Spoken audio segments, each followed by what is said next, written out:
Hi, I'm Aaron Lawson, and this is my submission for Cultural Context of Ministry Assignment 3.3b.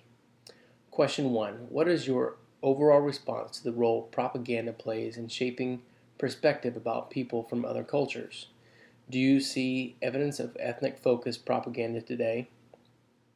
Um, I think that the main idea of propaganda tries to accomplish is to influence something, someone, or a group of people to believe something that they normally wouldn't believe or even have concern about or exposure to.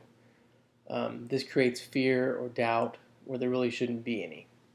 The main propaganda I see in the American culture today is maybe not directly focused on a particular ethnic group, but rather any group that is not sedentary or neutral. Um, to neutralize a group of people, any group, you need to put a stigma about them. Um, so some of the stigmas that we create in our culture or the propaganda that gets spread around are, for example, Christians are automatically um, anti-homosexual. Mexicans want to take our jobs. People from Arabic countries want to come here and plant sleeper cells and eventually take over our neighborhoods. While these ideas aren't sponsored overtly by our government now, um, there are agendas that maybe lobbyist groups may push to influence votes or to keep people who would normally speak up quiet because they're busy doing something else. Um, so propaganda um, fits in that conspiracy group there. Um, I try not to entertain that a whole lot. But yes, I think there is some inadvertent propaganda towards ethnic focused groups here. Question 2. In segment 17 of Propaganda Wars, the narrator of the U.S. government documentary closes with these words: "Are we setting a standard for the treatment of people um, who may have loyalties to an enemy nation? We are protecting ourselves without violating the principles of Christian decency." And what is your reaction to that statement? The type of protection I think that was happening back in the World War II era was very thick with stereotypes. One of the lines that I caught in some of the songs in that video says, "To hate all the people your relatives hate, you've got to be carefully taught." Um, that that's very thick with stereotypes there. When you know the context of that song behind it. That was one of the lines that was intended to influence a child at the age of, according to the song, 6, 7, or 8. Um, that's very thick and hurtful words. I myself have a 10-year-old and a 4-year-old, um, so I wouldn't allow them to say songs like that, let alone listen to them or be taught them in school. Um, that most definitely is not Christian decency. That only teaches people to be ignorant and have preconceived notions. To use such strong words as hate, it's deplorable. This is all because someone may have loyalties to someone else. It's not proven. It's just based on what they look like.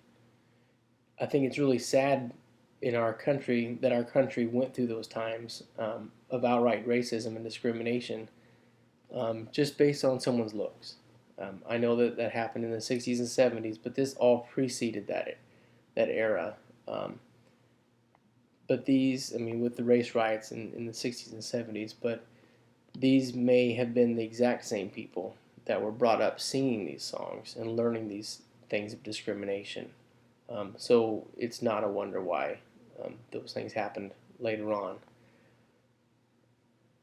Question 3. What are your reaction to the overall message conveyed by the U.S. government through its explanation for forcing Japanese Americans into internment camps? Um, to be honest, this shocked me. I'm actually very embarrassed to say that I never even knew about the Japanese concentration camps that were around the country. Um, that's embarrassing to me.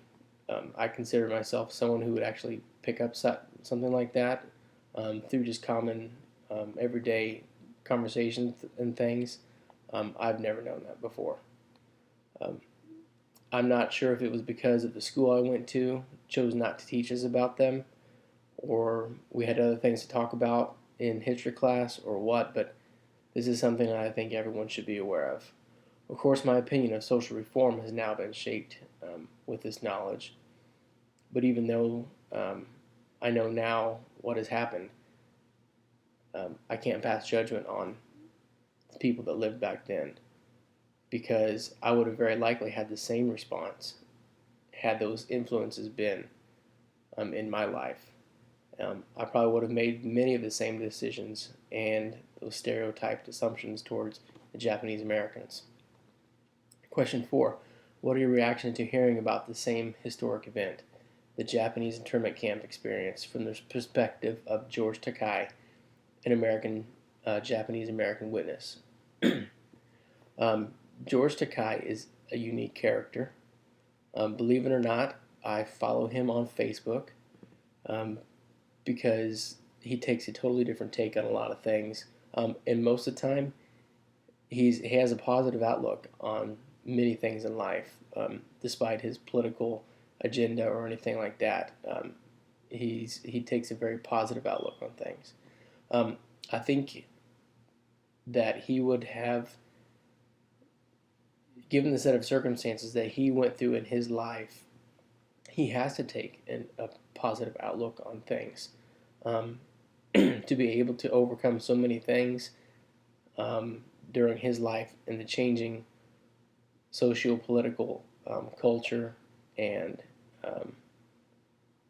just the times that he lived through and still lives through, um, to be able to accomplish as much as he has and be successful. um, I think he has to stay positive, but that's a side note. I apologize for that.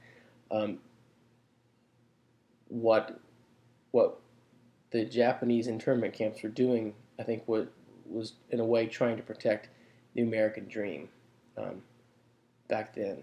Um, I was really near tears hearing his story, just because as I had said earlier, this is the first time I had heard of these events. I was shocked, embarrassed that I was uninformed, and I felt that I didn't know things. Questions came to mind like, why didn't I know these things? Were these things hidden from me? I intend to find out later why. I never taught those things. Question 5. If you were to engage in some type of ongoing cross-cultural ministry with the Japanese Americans upon the release from the internment camps, what would that ministry be, and what first steps would you do to begin? Well, to begin, I think that I would have to break their stereotype that they would have towards Americans. As George Takei said, his parents had to sign agreements and they had to take tests and things like that. That some of the questions were kind of had some double intents behind them. That they were asking them to forsake